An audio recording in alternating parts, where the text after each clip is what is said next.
Hey everyone, welcome back to the garden. I don't think we're going to be able to plant today. I was hoping to. I really want to get some of these arborvitaes going, but it's been raining off and on all week and thunderstorming. We just got through a severe thunderstorm warning. There's actually a tornado warning south and east of us heading towards actually the New Jersey shore. So I don't think we're going to be planting today, but everything looks really pretty right after a rain, right? Listen, the birds are coming out. So I thought I'd just take a walk around again and show you what's popped up in the last couple of weeks since I actually just took a walk around.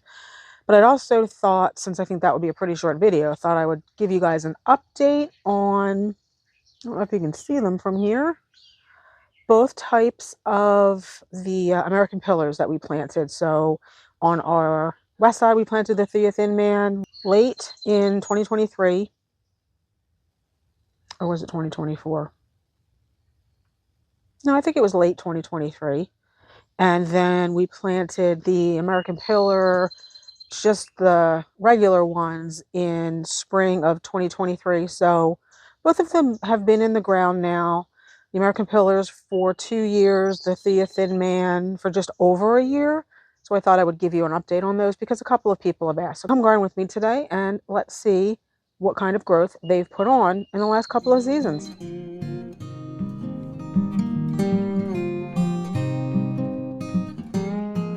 So we're going to start over here on the east side where we planted the American Pillars in 2023. I think we received them, I think, in March or April and planted them in April or May.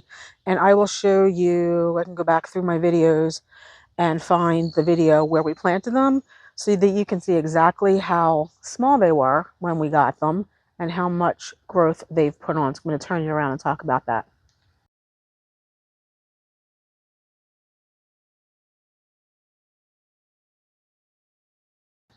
So here they are. I'm kind of backing up a little bit. We have 4 of them. They've both filled out and grown up. You can see, I hope you can see that against the purple of the Norway maple. They're probably close to 10 feet. Let me see if I can get up real close to them because I'm 5'2". So if you go all the way to the tippy top, 9.5, 10 feet. So that's an incredible amount of growth in 2 years because as you saw from the clip that I just inserted, they were very, very tiny when we first got them. They've really, they still have some filling in to do. You know, they're not really thick. They're definitely fuller than they were, but clearly they do have some filling in to do. But incredibly fast growth. I'm hoping you're seeing that. I want to go outside the gate and look at them from outside the fence as well. So we're outside the fence now, and you can see just how tall they are. And they are already providing that little bit of screen that we wanted over here.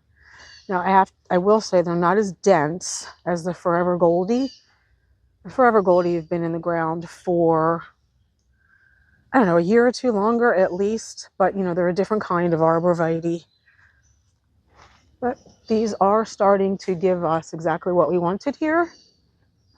Let's back up some more. So yeah, I'm real pleased with the way these have worked out. Now let's go check out the Thea Thin Man on the other side. And another reason why we're not planting today, I don't know if I said, the ground is quite squishy. So don't really want to be compacting our soil. We're ruining the grass. It finally started to look good after last year's drought, but it's also quite muggy after the thunderstorms. It's been muggy this week because of all of the rain and the mist and the thunderstorms. So we're just going to give ourselves a break. So we're walking up the west side of our property now, starting down at the rain garden. So you can kind of not only see the Thea Thin Man, but you can see everything that's in bloom at the moment. The beautiful Amsonia and some of the native irises that we planted in the bottom of our rain garden. And just to show you how much rain we've just got in the last hour or so, you can see the water in the bottom of the rain garden there. That will drain quite quickly. But you can also see All of the alliums we planted in the fall, don't they look gorgeous? I'm hoping the camera's picking that up. I can never tell. You can see some right here next to one of the Thin Men. Now, they have not put on nearly the top growth, but again, they were planted late in 2023. They got quite a bit of rain that winter and spring, and then last year, of course, we went into the drought. So even though we watered them last summer, and it was their first season, so you know the saying, first year they sleep, second year they creep, third year they leap. So I think this is going to be the creep year, but they have filled in a little bit. They're much fuller than they were. They've also put on, well, you can see, I'm going to say about a foot and a half. That top growth, that is all new on that one and that one. And these two over here. I feel like this one's grown the most. And then this one here. You can see the pretty encore azaleas in bloom and more of these beautiful alliums. I'm going to back up. Look at the gorgeous Decadence Dark Chocolate Baptisia. I just love the dark and moody look of this Baptisia. Or continuing to back up here, you can see Goldspire Ginkgo. And then we have one more Thin Man down here. This was the first one you saw. So this is also put on some top growth. Not as much though. So about 3/4 of what the others have done, because this one is in more shade for longer until the sun comes up over the house. You can see that peak there kind of shades this one out. But I'm really pleased with how they've filled in.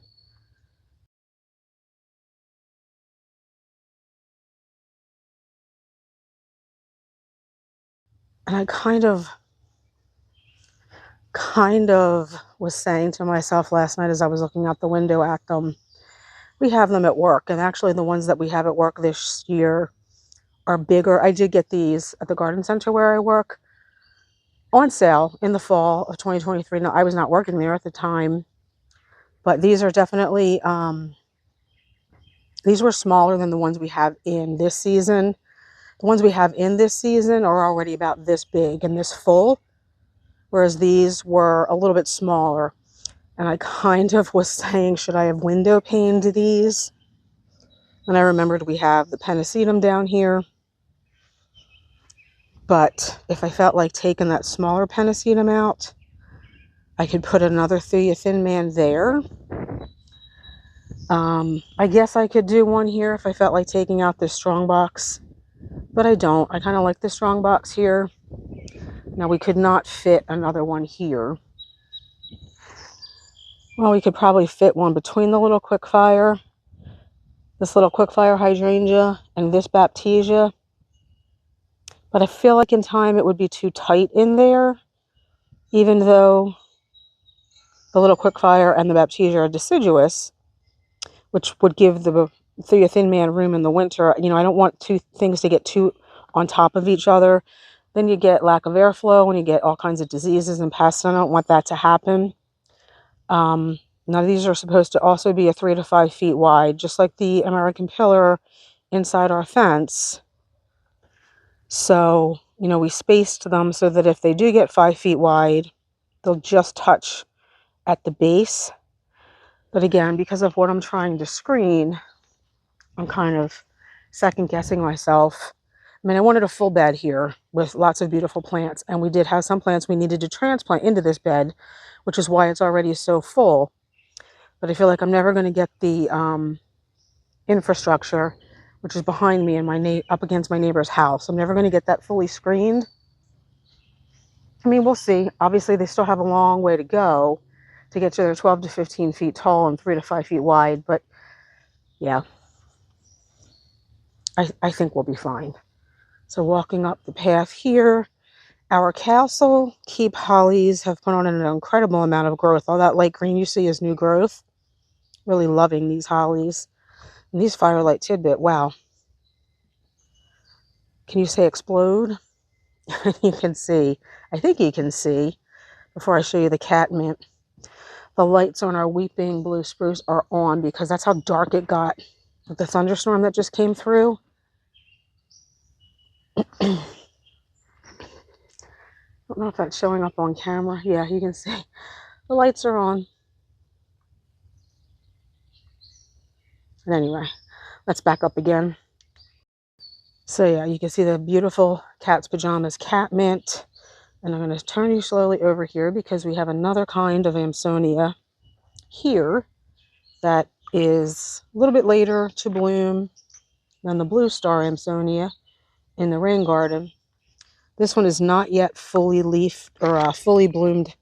Some of the buds have not opened yet, but gorgeous dark buds. Absolutely love this Amsonia. Apparently the bees do too.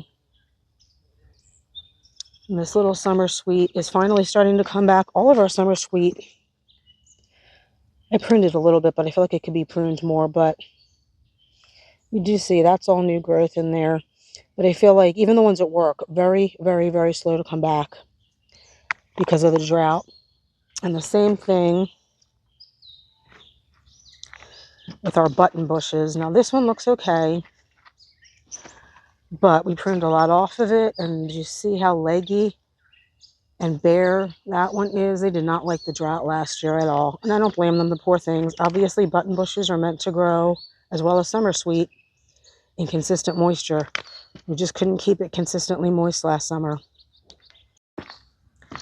I'll get you a closer shot of the Goldspire ginkgo. We just planted that last year, so it has a little bit of growing to do, but it's already looking pretty. It's filling in with its typical ginkgo leaves.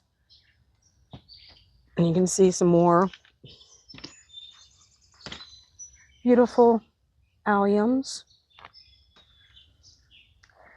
And no, I still have not gotten my urns filled. This poor scabiosa is really got to get in the ground. I don't think I want to put that in a container anymore.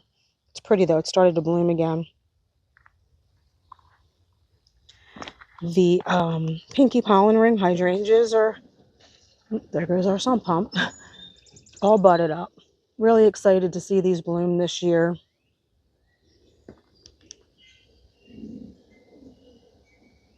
More purple sensation. Alliums, couple more. Pinky pollen ring hydrangeas, all budded up.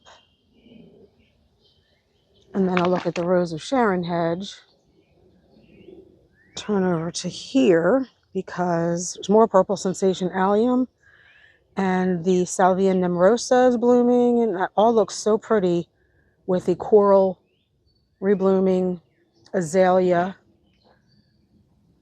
It's even starting to put some growth on. I don't know if you remember how hard I cut that back over the winter because it was so deer damaged. Well, late winter, early spring.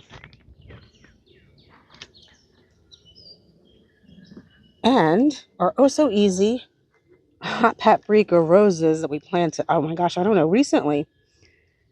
That's a bud there that I actually see. Let's see if I can get in there. See that orange? That's a bud getting ready to burst. Exactly what I wanted over here, that orange, that hot orange color. So exciting.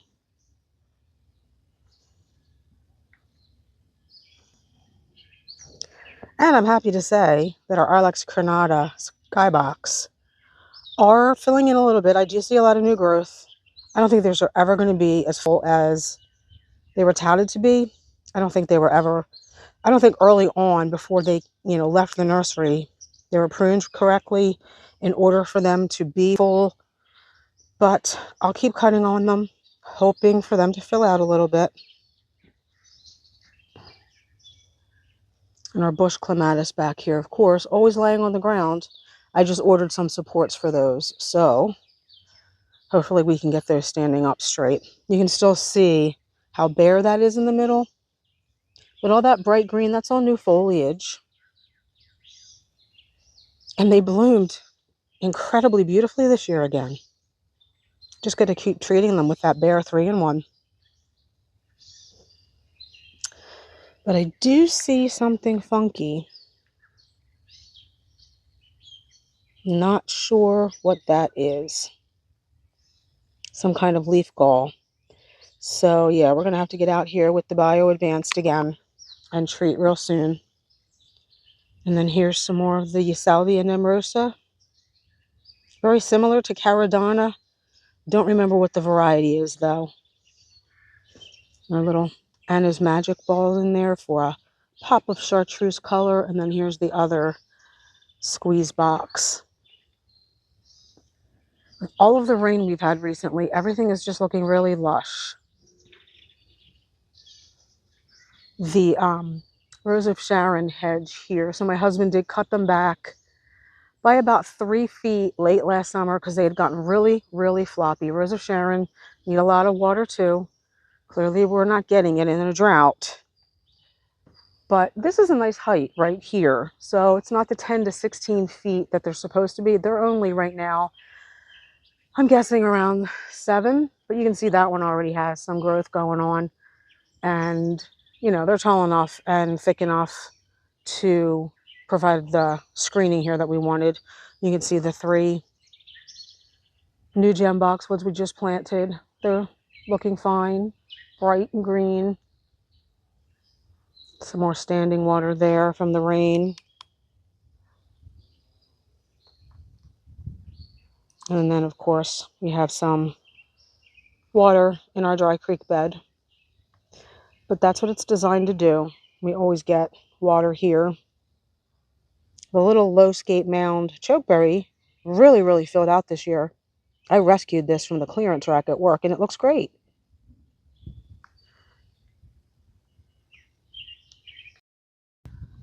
And of course, I can't finish up without showing you some more plants we've bought. Last week, we bought this beautiful Brandywine viburnum. I love the Brandywine in the winter turn. Now, the Brandywine is supposed to stay a little bit more upright, so that's why I chose this one. That is going to go way up in our property, behind our seating area up there, where it can be quite wet because these do like boggy conditions. And I also, oh, and it's already budded up. Planted, I bought their last, the nursery that we went to out in Lancaster County, Groff's Plant Farm. Their last Haas Halo hydrangea, because remember I said I wanted another one up where we have our other two or three Haas Halos. Was able to find one. They only had one, and it wasn't looking all that great when I bought it, but it's looking good now. Of course, our rhododendrons are done blooming, so we won't be seeing beautiful flowers on them when we put them in our bed whenever we get around to that, extending that bed and putting these in it. But you can see they're putting on new growth. Veronica are still blooming. Absolutely gorgeous. And then right behind me, look at all the beautiful blooms on these blue kazoo spirea. And the foliage, again, it is blue. Bluish. Hopefully that's picking up on camera. So I love the blue foliage with the pure white blooms. We'll cut these back once they're done blooming because they have gotten a little large. And they do rather take over this area. And then they're also covered in, I don't know, mildew by midsummer. So that's why we cut them back. The Christmas jewel holly is putting on some new growth, which is good to see because this poor thing really did suffer from the harsh winter. See all that pretty bright green growth? I just wish it would put some at the top. I did cut some of the top off because the leaves were all brown and crispy and dead. And yes, we still have to get our arborvitae in the ground. We're actually going to see if someone will buy these or not buy, we're going to put them on the Facebook Marketplace for free. These miscanthus grasses. I think we're just going to keep one because we are kind of getting top heavy now on miscanthus grasses. We already have several at the top of the property, so we really don't need 4 more. We're just going to keep one. Hope to get rid of these 3. We're probably going to have to cut them back again. So we can't put the sugar and spice arborvitae in here until that happens. And then again, you can see more standing water. When it rains, it pours. Couldn't get any rain for 8 months last year. Now we're drowning, literally, in rain. Little Henrietia. This summer sweet is finally filling out too. I was kind of concerned about this one. And then we have 3 more pinky pollen ring hydrangeas over here, which are doing quite nicely considering how small they were. The 2 on either end were really small. They were quart-sized containers. The one in the middle was a 3-gallon container. You can barely tell the difference, which is exciting. Oh, and so we have 1, 2.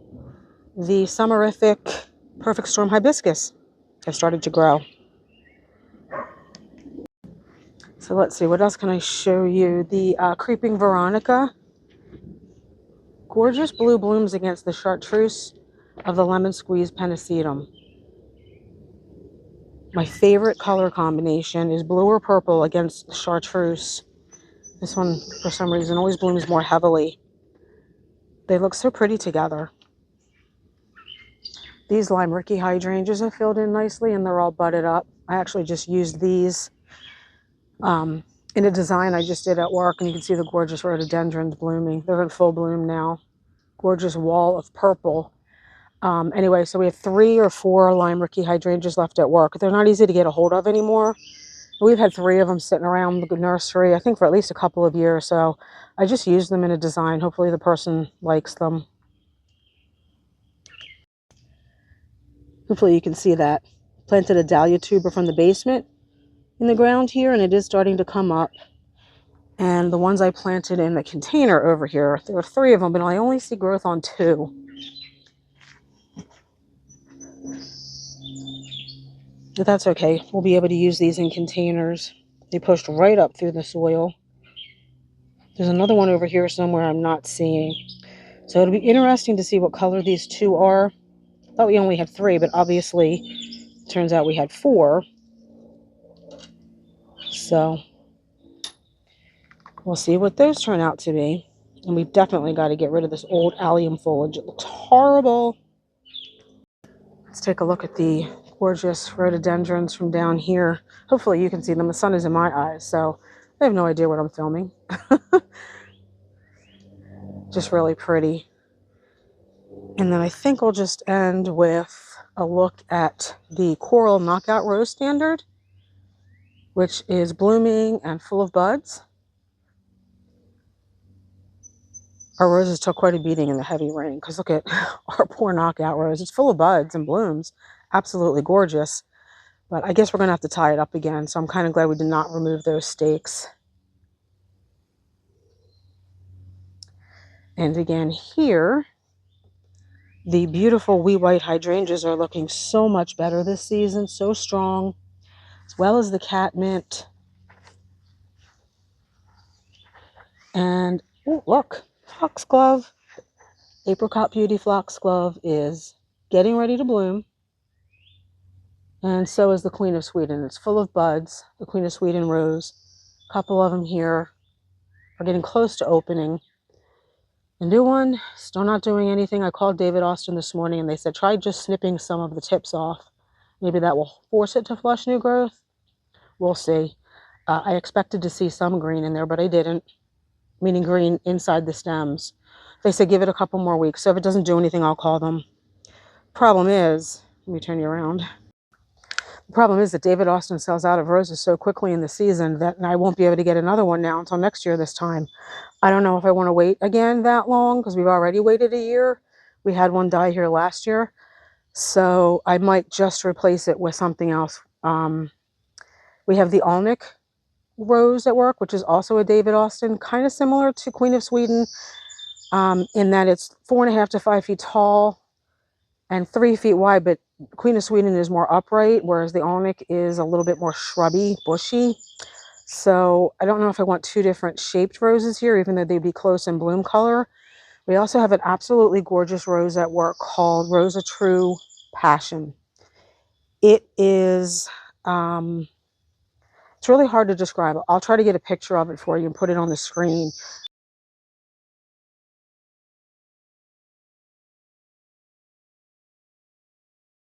And the stats are exactly the same as the Queen of Sweden. So if this point of Sweden bare root doesn't do anything, I'll just ask for a refund and I will get the one at work. Now it's a completely different color. It is like a deep red, orange, very hard to describe, but I think personally I'd rather have 2 roses that are the same growth habit than 2 roses that are not the same growth habit. And even if they're close in color, I want the roses themselves to grow similar. So we'll see. I'll keep you updated. Let's just take a look at these heucheras. Remember how small they were when we transplanted them? They look really, really good under there. I love the silvery veining of these. This is the peppermint spice. They're blooming. And even the columbine is still blooming.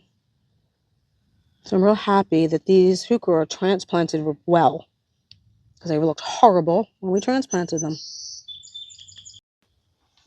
And the orange glow knockout rose is pretty, all budded up, bloomed. Some of the blooms you can see have already shattered in the rain. Kind of surprised though. Oh, I'm gonna have to treat this. There's some kind of bugs flying all around, and I'm not sure what they are. Maybe they're the lacewings that hatched. I released lacewings last week, and not sure what happens to them. They were like little egg sacs, and the next day there was just nothing. So, Anyway, this orange glow knockout rose, though, it's not really orange, is it? It's like apricot. I wonder if it has to get hotter in the summer for it to be orange. It's possible. All right, guys, I'm going to end the video there because it's quite muggy out and I'm feeling quite moist. I hope you enjoyed this little tour and update on the American Pillar Arborvitaes that we planted, and just an update on what's going on in the garden. Thanks for coming along, as always, and hopefully we'll see you in the next one. Bye.